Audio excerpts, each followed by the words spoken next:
acabou intermediando, né, todo esse diálogo com a Caixa, e agradecer a Tennessee, né, no nome dela, a Caixa Econômica Federal, representada aqui pelo Silmar, o Fernando, o Alex, né, que vieram passar para nós um conteúdo importante dentro do nosso papel como vereadores de fiscalização também dos trabalhos do Executivo, sobretudo nos convênios, nos repasses aí da União ao município. Obrigado pela presença de todos. Passo a palavra, então, a Tennessee. Bom dia, pessoal.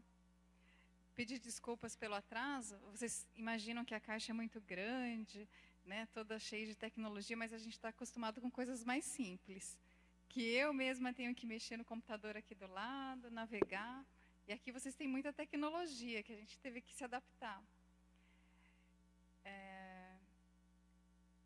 Deixa eu só confirmar ali se está descongelado. Fernando, está... Só explicar por que eu estou aqui, né? Há 5 anos atrás, a Caixa iniciou um projeto piloto chamado Representante Caixa nos municípios. E Valinhos compõe um desses municípios selecionados, que eram então os municípios com mais de 100 mil habitantes, receberiam um representante da Caixa para auxílio no andamento, na gestão dos contratos de repasse. Então, eu conheço um pouquinho aqui do dia a dia de vocês, do município, né, eu digo, principalmente do Executivo. E conheço também as pessoas envolvidas nos últimos anos nesses contratos. Talvez o assunto não seja tão familiar, mas a ideia aqui é, ao longo desse tempo que eu estive lá, eu percebia que o pessoal recebia muitos requerimentos da Câmara para responder esses assuntos de convênio. Então, eu espero que hoje esclareça as fontes de informações para vocês também. Por uma dificuldade técnica também, eu vou mudar um pouco a apresentação. Ela ficaria mais dinâmica se o computador estivesse aqui ao meu lado e eu ia navegar na internet ao mesmo tempo. Só que eu vou ter que me deslocar lá para cima para fazer essa navegação. Então, o que eu estou pensando é passar todos os slides e depois eu vou voltar na apresentação. Aí eu vou ficar lá em cima, tá? E vou navegando e vocês acompanham na tela. Então, vou apresentar um pouquinho sobre os conceitos do convênio e contratos de repasse. Só combinar. Vocês podem me interromper, fazer perguntas. Somente se as respostas estiverem mais adiante, então eu vou pedir para aguardar que a resposta logo virá.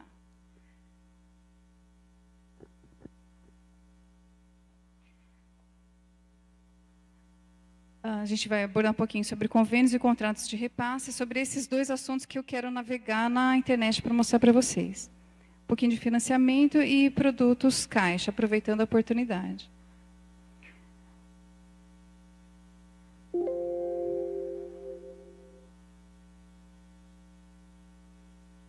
O problema é a operadora aqui, né?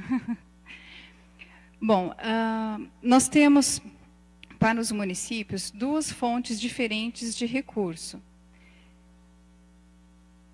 Um recurso via financiamento, que é oneroso, o município ele precisa...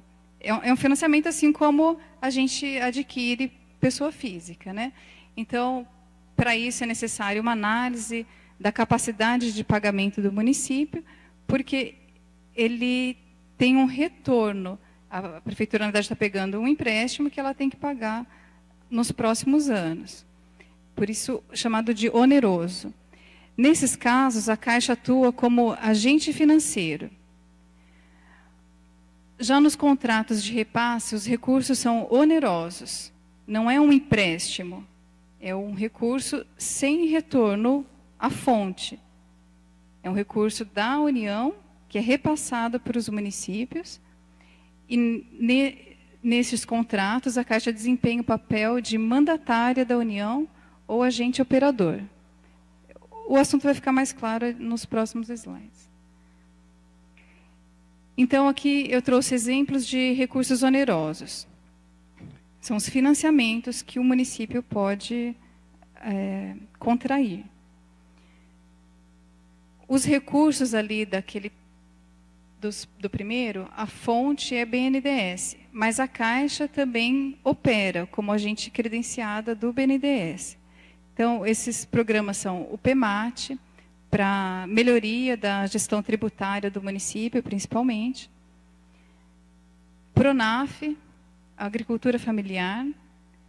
FINAME, esses dias teve um lançamento recente, então, desse programa. Ele tem várias atribuições, vários produtos, mas um deles está financiando ônibus elétricos, por exemplo. Só para vocês terem uma ideia do panorama do que existe hoje no Brasil, né?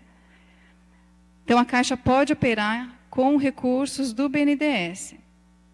Hoje, esse programa PEMAT está fechado, mas nós temos alguns municípios que já tinham iniciado, como é um dos casos de um município que o Silmar cuida. Caminho da Escola financia principalmente ônibus para crianças da área rural, né, para as escolas urbanas. Recurso do BID, do programa PENAFEM. Hoje esse programa já está na terceira fase, segunda fase dele. Nós temos alguns municípios que já tinham se cadastrado também, só que o recurso aqui é em dólar, né? A fonte do BID, do Banco Interamericano, é em dólar. Esse financiamento é recurso Caixa. Nós temos atualmente 2 programas, o FINISA, que poderia ser financiado compra de equipamentos, carros, ou qualquer recurso para investimento no município, né? E crédito especial setor público também, fonte Caixa. Recursos do FGTS, para moradia, para urbanização e assentamentos precários, para famílias de baixa renda, pró-transporte e saneamento para todos. Esses programas com fonte do FGTS, eles estão sempre... eles abrem um determinado período para cadastramento, mas tem aparecido com frequência, independente do governo, né, da mudança do governo federal. Mas eles recebem nomes diferentes conforme a gestão. Então, o que a gente comumente chama de pró-transporte, nesse atual governo, ele recebeu o nome de Avançar Mobilidade. E o saneamento para todos, hoje ele está aberto com o nome de Avançar Saneamento. Então, esses são exemplos de recursos onerosos que o município pode adquirir via financiamento. Já os recursos não onerosos, eles têm diferentes fontes. Os que advêm de Constituição, esse daqui é o FPM, não sei se vocês estão acostumados com as siglas, na Caixa a gente usa muitas abreviações, né? Mas a Fundo de Participação dos Municípios e Fundo de Participação dos Estados são constitucionais. Essas transferências, FNDE, PENAI, esses 3 aqui são principalmente para a área de educação. Quer dizer, os 4, desculpa. São transferências legais e automáticas. O que diferencia esse automático desse fundo a fundo? Ele não precisa de um meio, por exemplo, a celebração de um contrato ou de um convênio para que ele ocorra. Nesse caso aqui, somente uma conta bancária para o recebedor, né? É uma transferência direta. E o fundo a fundo, ele vem do Fundo Nacional, ou da Saúde, ou da Assistência Social, para um fundo municipal. Aqui em Valinhos, vocês têm Fundo Municipal de Saúde, que recebe o recurso do FNS. E as transferências voluntárias, nós colocamos aqui também recursos do FAR, para o Minha Casa Minha Vida, isso faixa 1, né? O Minha Casa Minha Vida, faixa 1, ele recebe recursos também do Orçamento Geral da União. Aqui, os mutuários, os beneficiários, eles acabam participando, mas com uma pequena parcela para a viabilização desse programa. E o nosso foco hoje aqui será nos contratos de repasse e de convênio.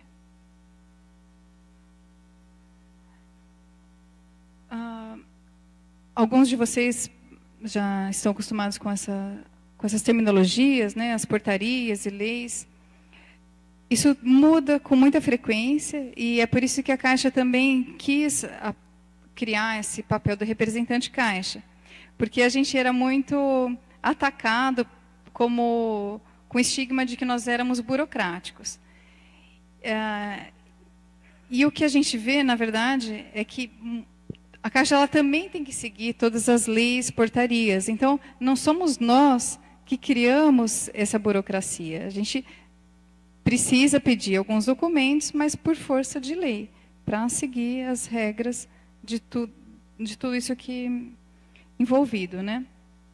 Bom, então, hoje o que está vigente é a portaria 424, vigente desde dezembro de 2016, e ela revogou a portaria 507. Isso aqui, para quem quiser se aprofundar no assunto, né, segue essas legislações. A transferência voluntária definida na Lei de Responsabilidade Fiscal é o repasse de capital a outro ente da federação, entidades privadas filantrópicas e ONGs, a título de cooperação, auxílio ou assistência financeira. Então, a Santa Casa, por exemplo, de Valinhos, ela pode receber um recurso de transferência voluntária. Ela pode ter um contrato de repasse ou um convênio. E outras entidades que vocês possam lembrar agora. Essa transferência voluntária, a fonte de recurso é o Orçamento Geral da União. Ela advém das emendas parlamentares, né, está no próximo slide. E o gestor dos programas, eles têm até 60 dias para divulgação após a sanção da LOA. Quem são os gestores? São os ministérios. Cada ministério tem um determinado programa que ele tem que divulgar a existência daquele programa 60 dias após a Lei Orçamentária Anual Federal. Então, aqui alguns exemplos de programas existentes. Do Ministério da Agricultura, o PRODESA, para apoio ao desenvolvimento do setor agropecuário. Vai desde a aquisição de trator, os implementos, para aquele trator funcionar, até a criação de um galpão para os agricultores. Tudo isso o município pode pleitear. E aí ter um sistema de utilização para todos os munícipes da área da agricultura. É feito um plano de trabalho, quem que é responsável pela guarda, onde aquele equipamento vai ficar guardado. Eu estou pensando agora no caso de um trator, né? Ministério do Turismo, programas com finalidade turística, revitalização de praça, revitalização de terminal urbano, portal. Mas ele também pode abranger, por exemplo, ciclovia, melhorias da acessibilidade, desde que tenha um cunho turístico. Mas, assim, esse turístico também ele é adaptável, né? Não é muito rígido. Vocês poderiam aqui utilizar, por exemplo, o tema da Festa do Figo, ou dos eventos que acontecem anualmente aqui, para pleitear recursos do Ministério do Turismo. Ministério do Esporte, os programas o que tem acontecido nos últimos anos, né? Programa Esporte e Lazer na Cidade, Brasil no Esporte de Alto Rendimento, Segundo Tempo. Então, quadras poliesportivas, piscina. Aqui vocês têm ali esqueci o nome, né? Pavilhão, me ajuda, Aurélia. Parque Municipal. Aquela piscina, a cobertura da piscina, tudo foi feito com um contrato de repasse. As outras obras que estão em andamento também são via contrato de repasse. Parque da Juventude, né? Que a Praça Amélio Borim também, as construções ali. Ministério da Cidade. Agora, outro programa, esse do Ministério das Cidades. O programa mais atual hoje é o planejamento urbano. Tem um leque de opções muito grande. E a maioria dos contratos de vocês atualmente fazem parte do Ministério das Cidades. Então, como começa? Onde tem origem um contrato de repasse? É via agente político. Pode um deputado federal ou senadores. Então, via emendas individuais ou de bancada. Atualmente, vocês não têm nenhuma emenda de bancada. Todas são de emendas individuais. Quem que pode acessar? É só o governo executivo? Não. Acho que alguns de vocês já devem ter contatado e podem também entrar em contato com o parlamentar solicitando uma emenda para o município. Ele tem que especificar para qual programa, e o setor de convênios da prefeitura é que vai fazer esse cadastro. Porque a pessoa tem que ter acesso ao sistema de cadastramento. Mas então, assim, só para deixar claro que qualquer um, né, pode fazer esse pleito. Hoje, os deputados federais, eles têm um máximo de 25 emendas individuais, com um valor médio de 14 milhões, arredondando para 15 milhões. Só que metade ela tem que ser destinada para a área de saúde. Então, o que ele pode particionar para os municípios é a metade de 7 milhões e meio. Aqui vale a pena também reforçar que vocês têm que sempre ter muito claro qual é a necessidade do município. Mas, para não aceitar emendas com valores muito baixos, que depois se tornam inviáveis. Então, é sempre bom entrar em contato com a área, o setor de convênios, para ter uma ideia de quanto custaria fazer uma quadra poliesportiva. Com tantos mil reais, quanto que eu conseguiria pavimentar ou recapear ruas do município? Porque, às vezes, a gente acha que 250 mil, nossa, isso vai dar para fazer muita coisa, e isso pode se tornar inviável, principalmente se o cadastro da proposta for muito específico. Por exemplo, quadra na praça tal, quadra poliesportiva na quadra tal. Aí você chega à conclusão de que aquela praça, ela não tem condições de receber uma praça, ela já morre ali no início. Então, sempre entrar em contato com quem está mais na área para não haver um cadastramento que depois morre já antes de ser celebrado, né? Hoje, não pode haver nenhum contrato de repasse com valores, então, para obras, né? Para obras e serviços de engenharia, com valores inferiores a 250 mil de repasse. O município obrigatoriamente tem que aportar uma contrapartida, que varia conforme a LDO, mas atualmente está em 0,1%. Os últimos contratos têm sido assinados com 1% de contrapartida. Às vezes são muitos detalhes que eu posso estar falando. Por favor, me interrompam se tem dúvidas. Tá? Para custeio e aquisição de equipamentos, o valor de repasse é no mínimo de 100 mil. Então, você vai entrar em contato com o parlamentar, não pode receber valor inferior a isso.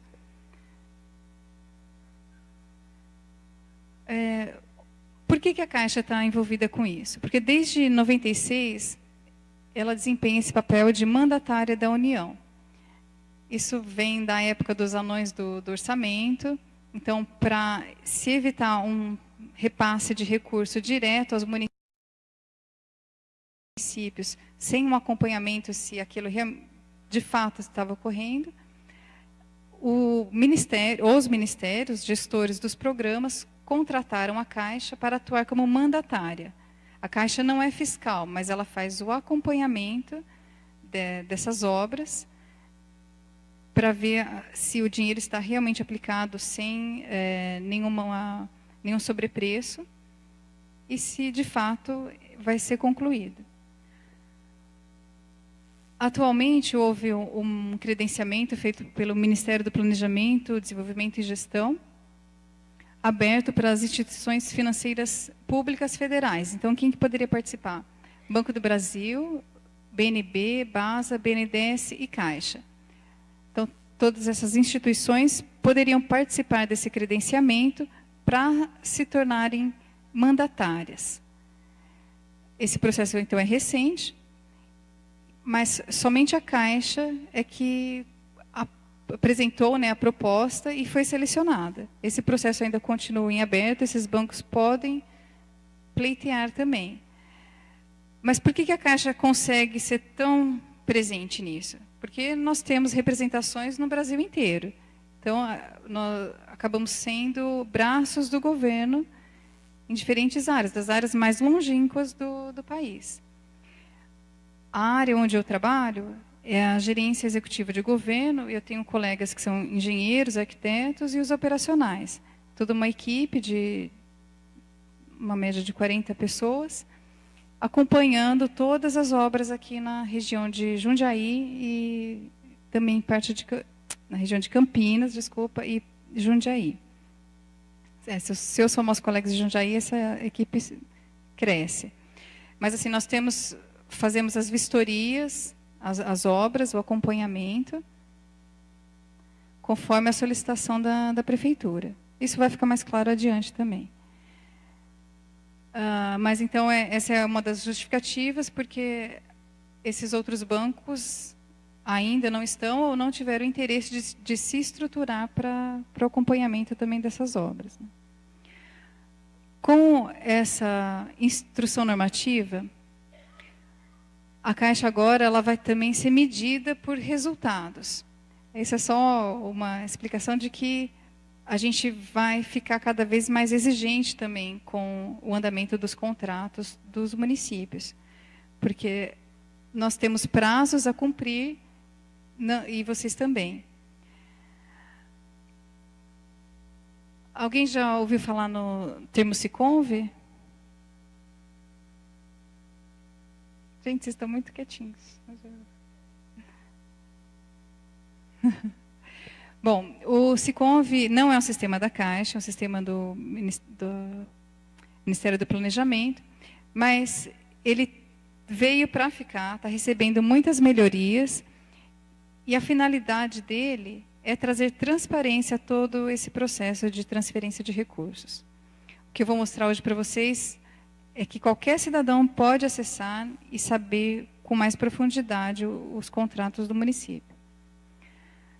Esse é um dos links que vai ficar para depois, porque eu tenho que subir lá e navegar. Mas é o portal do Convênios, é então o que acessa o Siconve.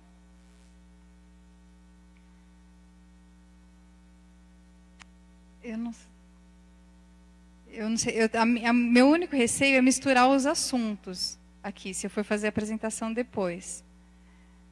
Mas, por favor, vocês tirem as dúvidas comigo. Eu acho que tem um outro microfone aqui. Quando eu estiver lá em cima, o microfone vai passando se alguém tiver dúvida. Tá? Mas no Siconve a gente vai olhar tanto convênios como contratos de repasse. O que diferencia, então, o convênio do contrato de repasse? Ambos são transferências de recurso para o município.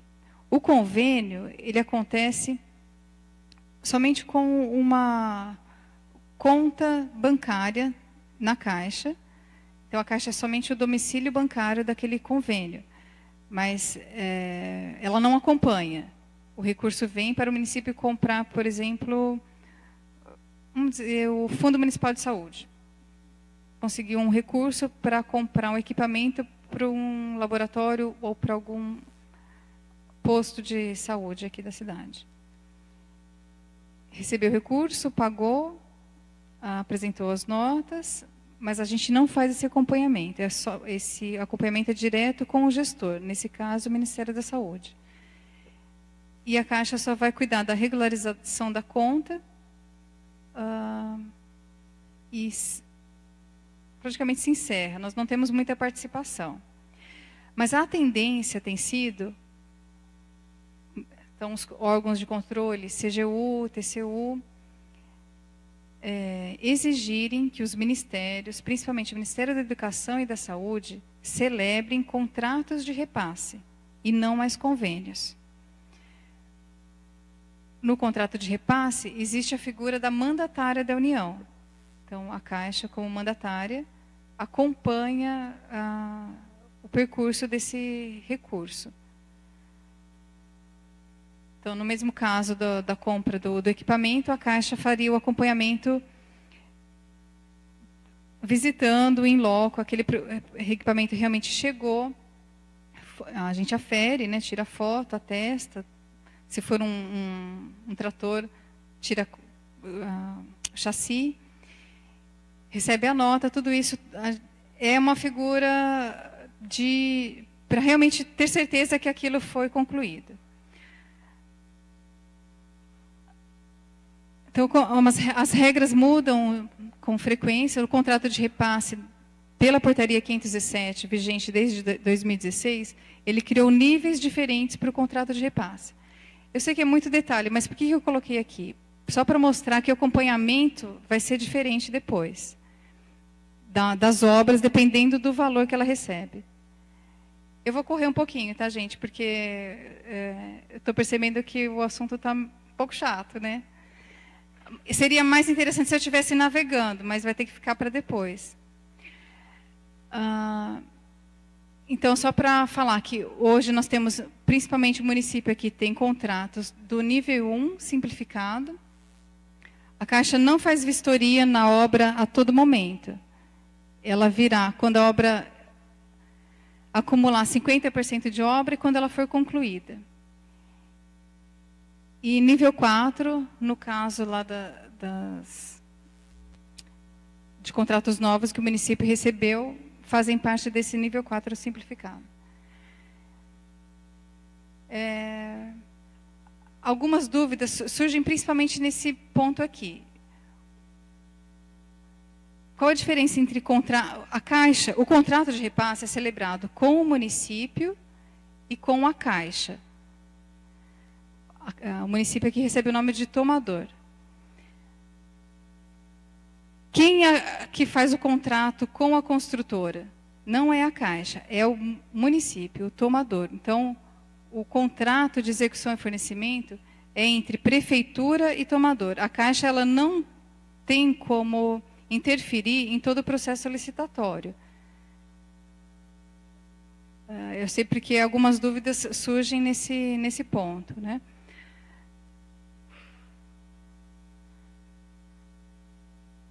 Bom, o fluxo do contrato de repasse ele é extenso, mas eu também vou correr aqui. Onde ele tem início, com a emenda parlamentar. Vocês, vereadores ou secretários do município, o prefeito, entrem em contato com o parlamentar e pedem uma emenda para um determinado programa.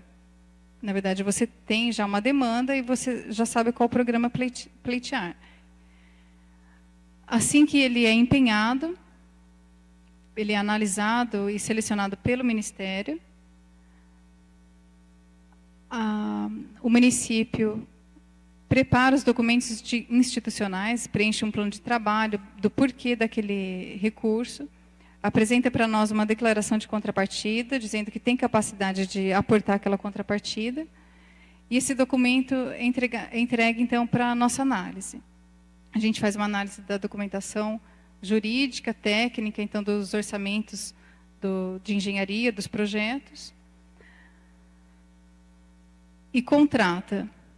Quando o município não tem projeto para apresentar, eventualmente a gente pode contratar com uma cláusula suspensiva, dando um prazo de 9 meses para que o município apresente todos os projetos e orçamento.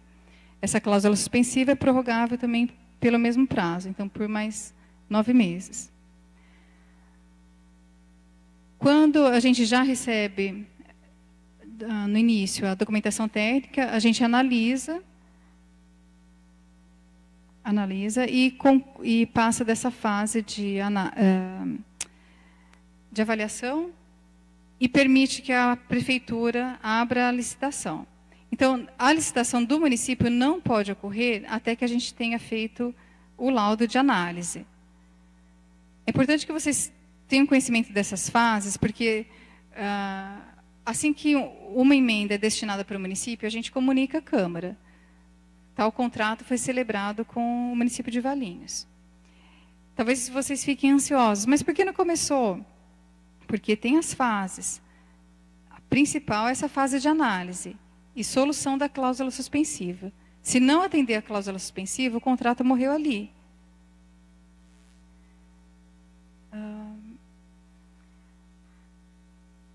Então, todos se empenharam, a equipe de projetos da prefeitura. Nós analisamos, estava tudo ok. O orçamento ele tem uma referência, ele não pode ficar acima do SINAP, que é o sistema de preços mantido pela Caixa e pelo IBGE. Então, não tem como ter superfaturamento. E a prefeitura pode, então, abrir a licitação. Ela contratou a empresa e manda para nós o resultado do processo licitatório. A Caixa aqui também não é fiscal, então não temos como impugnar uma licitação. Mas a gente acompanha para ver se os preços ofertados por aquela construtora estão aderentes ou estão inferiores àqueles preços analisados. Depois disso, nós emitimos uma autorização para início do objeto e entramos na fase de acompanhamento.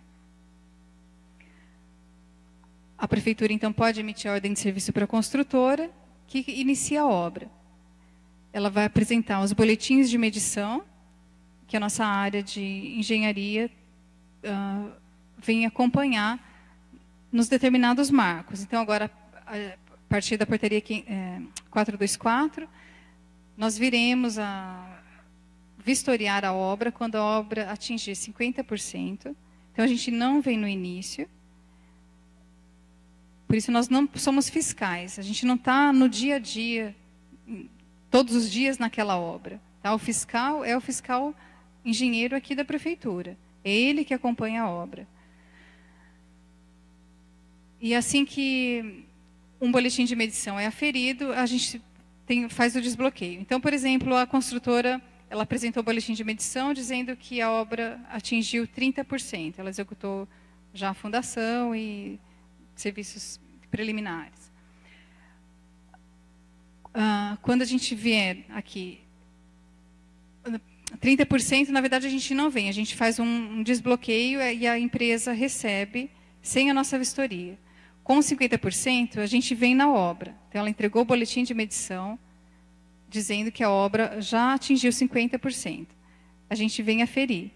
Se nós constatarmos que a obra não chegou em 50%, a gente glosa. A empresa não recebe aqueles serviços que ela disse ter executado.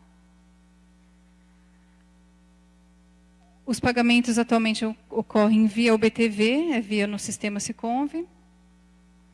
A prefeitura faz sempre uma prestação de contas parcial daquelas medições que ela entregou para nós.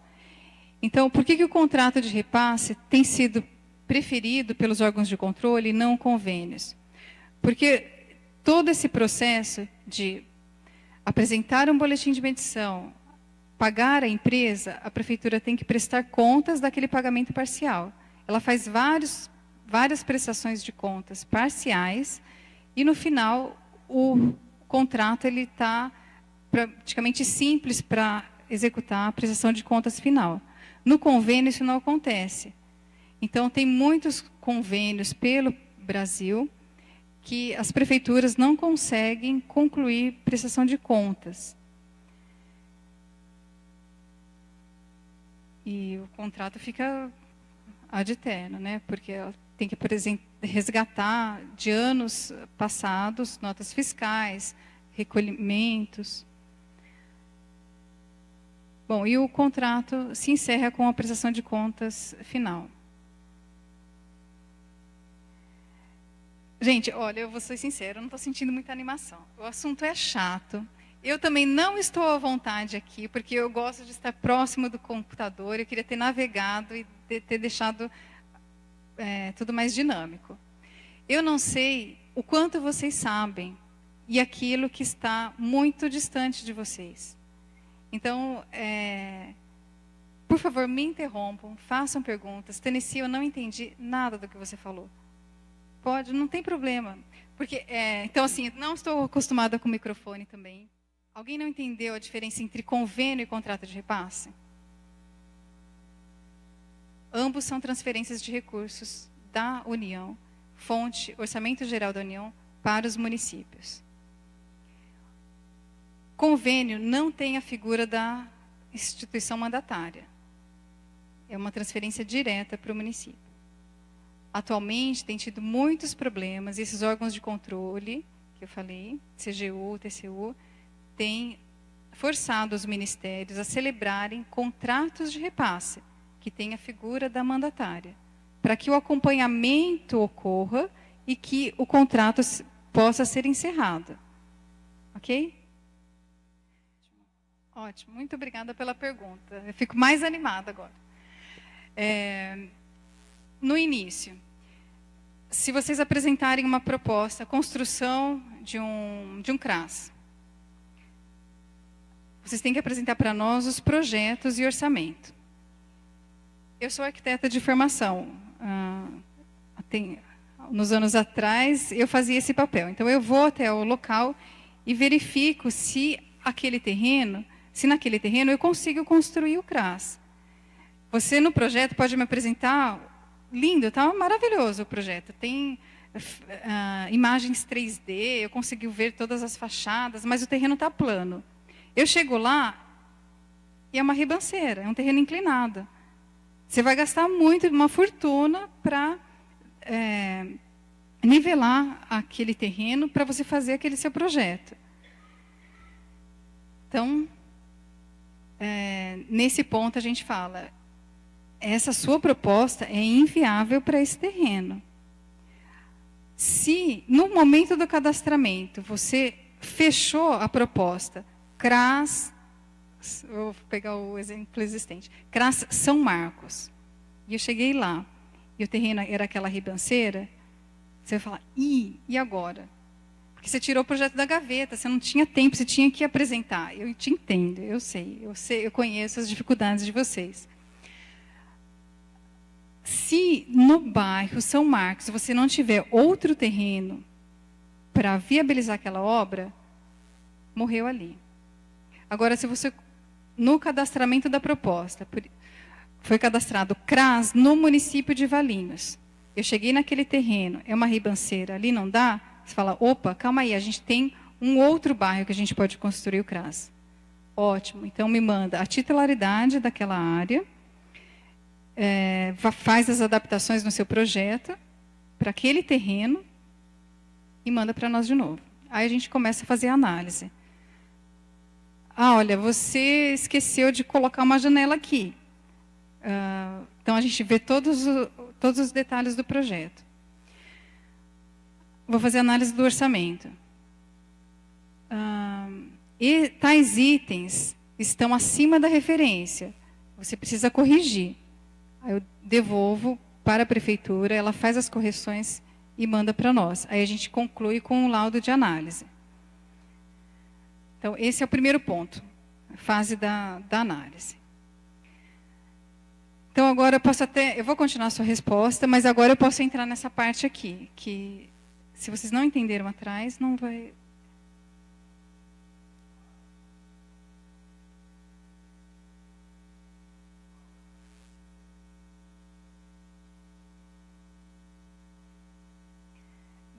Desde a contratação...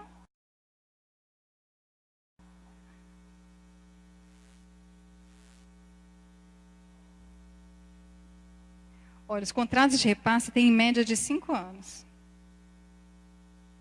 Mas é isso que os técnicos envolvidos nesse processo de convênios e contratos têm tentado diminuir. Porque é inadmissível que a gente fique com um contrato por 5 anos em aberto. Então, assim, eu acompanhei obras que eram da gestão do Cleito, mas que tiveram início do Marcos. Estou acompanhando obras na gestão Orestes, que tiveram início na do Cleiton. E a próxima pode inaugurar obras que tiveram início nessa gestão.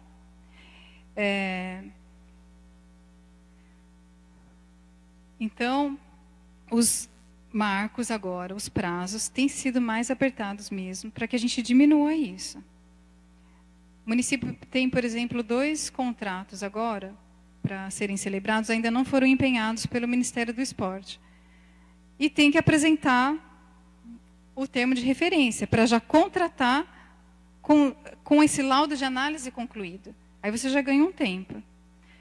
No caso de obras, realmente tem sido mais demorado. Mas se o município se estruturar com os projetos, ter sempre os projetos já um pouco adiantados, esse prazo vai diminuindo. Bom, então, se lá na fase de análise, o município contratou com cláusula suspensiva, agora o que é importante? Isso daqui é uma régua. Se não passar dessa fase, morreu. Então, você já escolheu o seu terreno, seu projeto está legal. Só que você levou 17 meses para apresentar os projetos para nós. Ou não, você não conseguiu apresentar aquilo em 18 meses. Então, você já passou, aquela primeira régua já te cortou. Por conta da cláusula suspensiva, que você tinha um prazo para ser atendida. Não somos nós, Caixa, que vamos fazer isso, isso é regra federal. Mas o município tem que se empenhar para apresentar os projetos antes dessa data, senão o contrato morre ali. A tendência tem sido contratar sem cláusula suspensiva, já com o laudo de análise. Então, assim, você já apresentou o projeto do CRAS, terreno, titularidade, está tudo ok, e a gente contrata. Aquela fase de análise, ela é prévia à celebração do contrato. Celebrou com o laudo, aí você já pula para a fase de licitação. Esse é o mundo ideal, que daria para acontecer tudo na gestão do primeiro ano de mandato. O prefeito consegue a emenda, no segundo ano é empenhada. Se ele já tem um projeto feito no primeiro ano, no segundo ano ele já consegue licitar. Pode ter alguns percalços aí, mas ele consegue inaugurar a obra na gestão dele.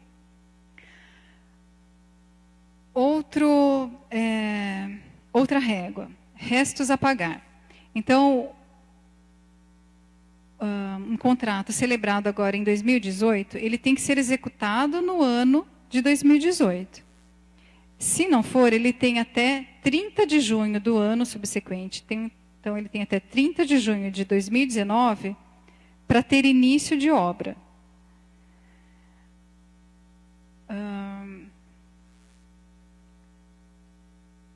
Vocês estão entendendo? Estão anotando o que eu falei aí? Eu estou vendo muita gente anotando aí. Então, restos a pagar é um momento emocionante para os contratos de repasse do município, porque ele tem que ter feito a análise, ter feito a licitação, contratado a empresa, emitir para nós um boletim de medição, a gente vem aqui e atesta que a obra teve início. Hoje nós temos contratos emocionantes aqui na cidade de Valinhos, que se a obra não for iniciada até 30 de junho, morre. Mas o governo federal tem sido muito bondoso com os municípios e tem prorrogado esse prazo. Pode contar com isso sempre, né? Porque a tendência tem sido diminuir o prazo e dar o dinheiro para quem é ágil. Tem municípios que conseguem contratar sem cláusula suspensiva, já com projeto. Então, para que eu vou ficar mantendo aqueles municípios que não estão conseguindo cumprir os prazos? E a outra novidade, não é tão novidade, mas a Caixa tem sido impelida a a notificar os municípios com tomada de contas especial. Então, você já passou daquela fase, já tem a licitação, já tem uma empresa vencedora. A empresa começou a obra. Mas aquela empresa, ela sabe, aquela construtora, ela está há muito tempo no ramo, ela sabe que se ela chorar um pouco mais, ela consegue um reajuste com você. Então, ela vai ficar enrolando. Minha equipe está pequena, eu tenho várias obras em vários municípios, eu não estou recebendo. E ela começa a diminuir o ritmo de obra. Se aquela obra ficar parada por mais de 120 dias, a Caixa tem que notificar o município com tomada de contas especial. Que significa que ela vai montar um dossiê para os órgãos de controle, Tribunal de Contas da União, porque o recurso é federal, investigue e faça uma apuração. Por que aquela obra, na verdade, por que ocorreu um dano ao erário? O dano ao erário é, a União já aportou um recurso naquela obra. E uma obra que está sem funcionalidade. Quem é responsável por isso? Eu também trouxe esse assunto porque nós notificamos o município, vocês vão receber uma cópia, né, das notificações, mas o que eu posso também dizer com segurança é que o fato gerador não foi a gestão do Cleiton ou do Orestes que motivou essas paralisações.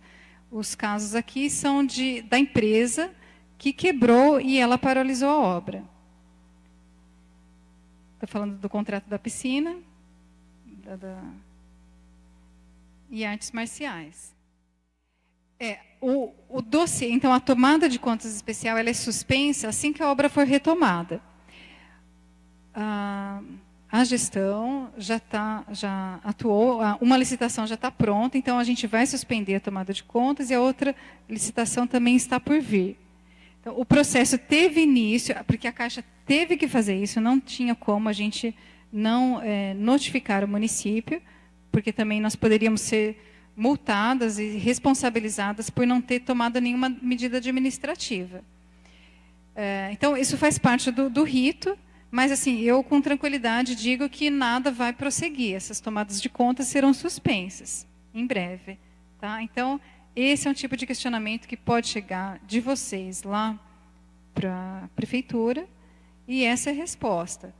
Não vai dar em nada, nenhuma apuração vai chegar à conclusão de que houve desvio de recurso, não houve nada disso.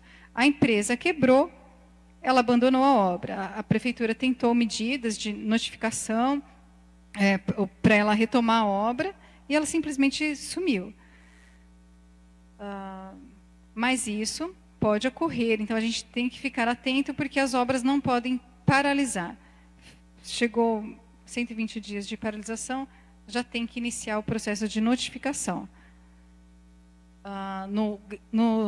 Na situação mais grave, o responsável então é o prefeito, é CPF. Ele responde e ele teria que devolver o valor que foi aplicado naquela obra reajustada. Se a obra não tiver funcionalidade, né? Há casos em que estava previsto aqui a reforma deste salão. Foi feita uma reforma, mas não deu para concluir alguns pequenos serviços, mas que não inviabilizam o funcionamento. Você consegue usar o salão sem ter feito a troca da iluminação, alguma coisa assim. Então, a gente pode encerrar o contrato. Então, assim, a Caixa está sempre tentando ajudar vocês também. Nós sabemos das dificuldades. Então, a gente consegue reprogramar aquela obra para que ela seja concluída com funcionalidade. O que a gente não pode é permitir uma obra inacabada. Okay? Mais alguma pergunta? Gostei das perguntas, me deixou mais descontraída aqui. Exato. Então, esse é um problema que pode ter origem. Lá no início, você, gestor, aceitou uma emenda que tinha um valor de repasse muito baixo. Esse é um ponto. Você aceitou aquela emenda de 250 mil e teve que aportar 70 mil para viabilizar aquela obra. A empresa ganhou a licitação e ela entregou boletim de medição, vocês entendem quando eu falo? entregou 2 boletins de medição equivalentes a 50 mil. Então, era uma obra de 310, certo? 320 mil, e a empresa já recebeu 50. Quebrou, abandonou a obra. Aí você vai atualizar o seu orçamento e você vê que, para você concluir aquela edificação, a repasse não muda.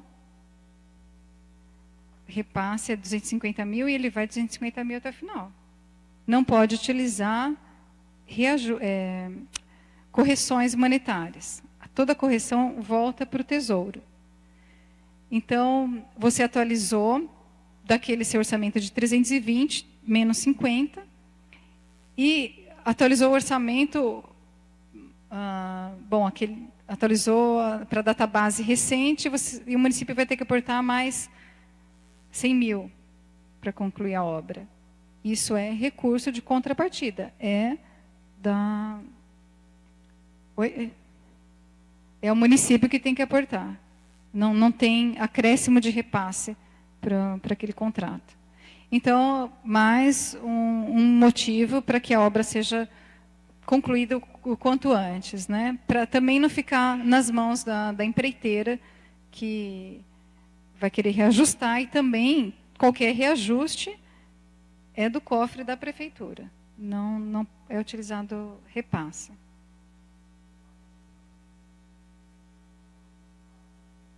Não tem correção. Então, assim, tem muitas tarefas, muitas lições para a gente tirar de todo esse processo, né? Se manter mais organizado, ter os projetos já de antemão, pedir o recurso necessário para aquele projeto que você já sabe quanto vai custar, executar a obra com agilidade para não ficar refém de um reajuste.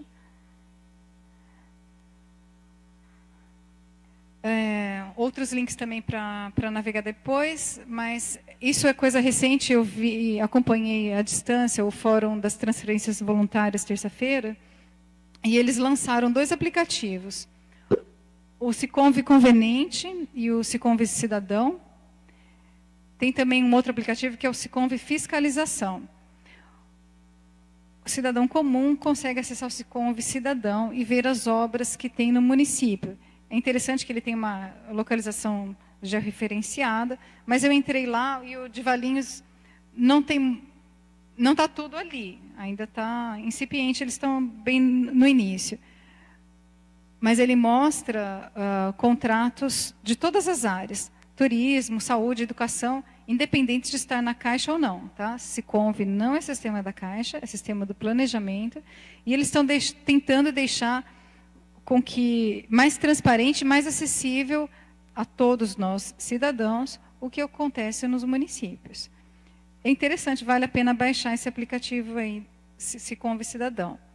O Siconv Conveniente é para secretários, diretores, quem na prefeitura, então, acompanha as obras. E o Siconv Fiscalização é para as mandatárias. Eu posso ter o aplicativo no meu celular, tirar foto e fazer a fiscalização ali, praticamente online. Mas coisas que eu ouvi nessa apresentação, eles querem até que o munícipe possa tirar fotos daquela obra e fazer alguma denúncia. Ou também sugerir futuras obras. Não sei como isso vai acontecer. Estava na fala, não está ainda acessível, tá? Mas é muito interessante, algo que está nas nossas mãos, literalmente. Anotem só aqueles links. O principal, painel de obras. Esse eu vou apresentar para vocês, a planilha que ele está gerando. E está fidedigna. Eu chequei com os nossos controles e está realmente correto. Ele tem uma paginação mais fácil, uma visualização mais fácil, interativa, uma colorida, diferente do Siconv, que acaba sendo mais técnico. Mas aquelas são as fontes de informação para vocês. Portal da Transparência. Eu vou pular porque esse link aparece de novo.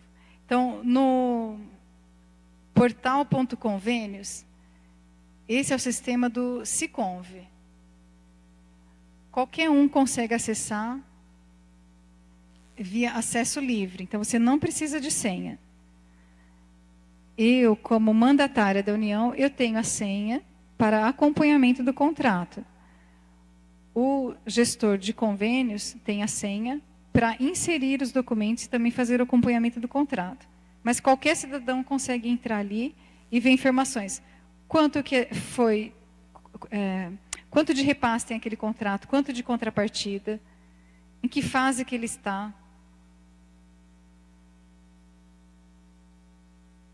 O painel de obras, é isso que eu falei. Ó, aqui, eu peguei essa imagem então, de Valinhos. Ele já está trazendo contratos com prestação de contas final. Por isso que aquele número de 23 obras. E num total de 19 milhões. Ele está trazendo contratos antigos aqui. Acho que do PAC. Mas vejam aqui em cima que dá para selecionar a data. Essa data é a data de celebração do contrato. Então, atualmente a gente tem contratos ainda celebrados em 2012, 2013, 14, 15, 16, 17 e 18 vai celebrar. Então, eu filtrei. Em 2018 ele não aparece porque não foi celebrado ainda. Eu filtrei de 2017 até 2012. Mas é interessante de navegar aí. E ele traz esse resumo. Quantos contratos Valinhos tem hoje em prestação de contas? 8,7%. Quantos já foram concluídos? 26%. 65% em execução. Qual que é a fonte principal desses contratos?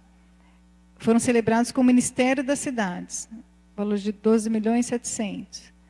Ministério do Esporte, da Saúde e Desenvolvimento Social.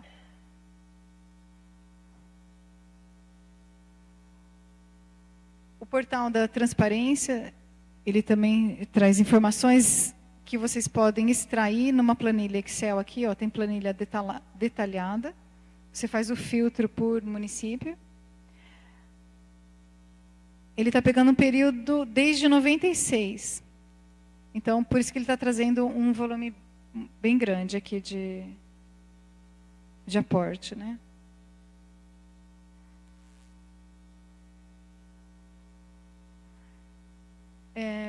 Aqui tem algumas fotos das obras que vocês tiveram nos últimos anos. O contrato esse é o contrato PAC. O da EVE, né, que acompanhou a obra. É rede coletora no Country Club. E tem estação de tratamento de esgoto também. A piscina que eu falei, no Parque Municipal. Nós temos lá para acompanhamento um cadastramento georreferenciado no Google Maps das áreas de intervenção do município para que também não haja sobreposição. Né, vai fazer um recap no Paiquerê. Então, a gente alimenta essa informação para que não tenha sobreposição de contratos. Essa é a placa de obra, né? Vocês já devem ter visto por aí, que é obrigatória para as obras do governo federal. Eu não vou conseguir acessar daqui, mas se não der tempo, que horas são? Eu nem tá tarde já, né? Mas a planilha que eu coloquei aqui é a planilha que eu extraí do portal de painel de obras, tá? Que tem todos os contratos vigentes. E são contratos de repasse.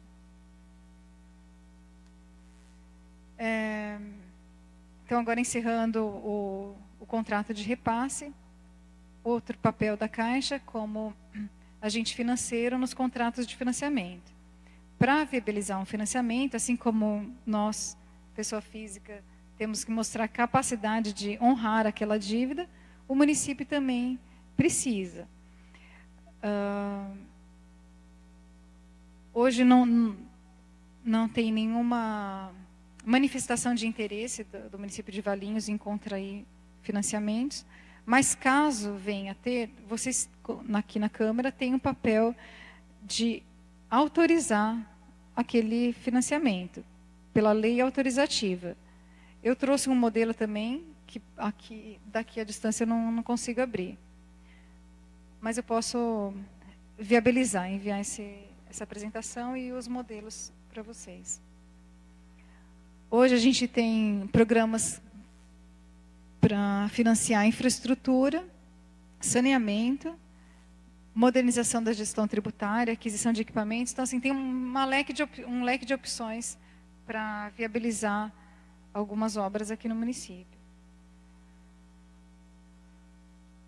Esse é o fluxo do contrato de financiamento. Não vou me estender, mas só para mostrar que a lei autorizativa, ela faz parte aqui, ó, do início. A Caixa faz uma análise da capacidade de pagamento do município, faz uma análise do valor da operação, então, daquele pleito, se o município tem capacidade de pagar aquele montante. E a STN, a Secretaria do Tesouro Nacional, também tem que dar o ok naquele financiamento. Então, é um processo com muitos olhos, né, sobre esse tipo de contrato, e tem o papel de vocês na Câmara com a lei autorizativa. Ok? Alguma pergunta? Financiamento? Eu vou passar. Essas são as normas principais, também vai ficar à disposição para quem quiser se aprofundar no assunto. A portaria 424, que rege as transferências voluntárias, então contratos de repasse e convênios. A LDO, anualmente, ela vai estipular qual que é a contrapartida obrigatória do município para esses contratos. LOA, instrução normativa de acessibilidade, obrigatoriamente os contratos têm que prever acessibilidade. Decreto 7983, as obras têm que seguir, os orçamentos com uso do recurso da União têm que seguir esse decreto. Então, assim, são muitos detalhes nesse processo todo. Quando a gente olha um fluxo e realmente fala, não dá para concluir mais rápido, dá, mas tem muitas regras que você tem que seguir, né? Então, outro decreto dos restos a pagar, que eu falei que é aquela segunda peneira, se o município não cumprir início de obra até 30 de junho, perde, porque o orçamento já foi empenhado e ele tem que ser executado. Se não for executado, não dá para ficar ad eterno. Então, aquele recurso tem que ser destinado para outro ministério até. Recentemente tem acontecido isso, determinado ministério não conseguiu utilizar e vai para outro. Portaria do orçamento impositivo, que são as emendas parlamentares do orçamento impositivo. Essas obrigatoriamente têm que ser contratadas e a gente não olha o CALC. Vocês sabem o que é o CALC? Tá, é um outro item que vai ficar para um outro assunto, uma outra oportunidade, mas o CALC é uma fotografia do município, o município tem que estar regular com aquelas certidões. Se a emenda não for do orçamento impositivo, obrigatoriamente o CALC tem que estar regular. O BTV, que os pagamentos ocorrem por ordem bancária. Instrução normativa, quem pode ter acesso ao SICONV. Instrução normativa 71, que fala sobre a tomada de contas especial. E essa IN 02 de 2018, que elegeu a Caixa como... elegeu não, né? Credenciou a Caixa como mandatária da União. Por conta desse probleminha técnico, não sei se a gente vai ter tempo de fazer essa navegação. Vamos ver como é que corre aqui. Tá? Mas também, assim, os links dos sites estão aí e é fácil navegar e buscar informação. Também meu contato vai estar disponível para vocês fazerem perguntas específicas depois. Bom dia, tudo bom? Queria agradecer a Tennessee pela aula, né? Foi uma aula, não? A professora foi boa, né? Realmente. E agradecer mesmo... Desculpa. Ficou melhor depois das perguntas, que aí eu consegui descontrair um pouco e deixar o assunto menos chato. É uma integração entre secretarias. A Secretaria de Desenvolvimento Econômico, ela tem essa obrigação de viabilizar a situação de cadastro, de informações e alimentar o sistema. Mas nós dependemos de toda uma dinâmica entre parcerias de secretarias. Então, nós constantemente estamos cobrando os outros secretários das outras pastas, justamente para que nós possamos aí avançar nessas questões, para que aquelas emendas parlamentares de tão custo que nós ficamos batendo na porta dos parlamentares, dos deputados federais, elas possam se concretizar, trazer melhorias para a nossa cidade. Então, eu só tenho a agradecer pela oportunidade, né, de estar aqui, de absorver conhecimento, mais ainda através da Tennessee. Agradecer a disponibilidade de ela estar 2 vezes por semana lá, ao nosso lado, dentro da nossa secretaria, dirimindo dúvidas, se esforçando ao máximo para que as coisas possam acontecer na sua celeridade, no seu tempo, e fazendo com que também os esclarecimentos a gente possa dar à Câmara quando chega algum tipo de questionamento via requerimento. Então, vereador André, agradeço a oportunidade, parabenizo pela iniciativa e colocar a Secretaria do Desenvolvimento Econômico à total disposição da Câmara Municipal de Valinhos. Muito obrigado. Possamos aí levar os vereadores tudo o que foi transmitido aqui. Foi gravado, tá bom? Esse treinamento vai ser disponibilizado depois na rede e que a nossa legislatura também possa fazer essa diferença, né? Buscando cada vez mais capacitação e, de fato, fazendo um trabalho de fiscalização naquilo que compete a nós para o desenvolvimento do nosso município. Obrigado a todos.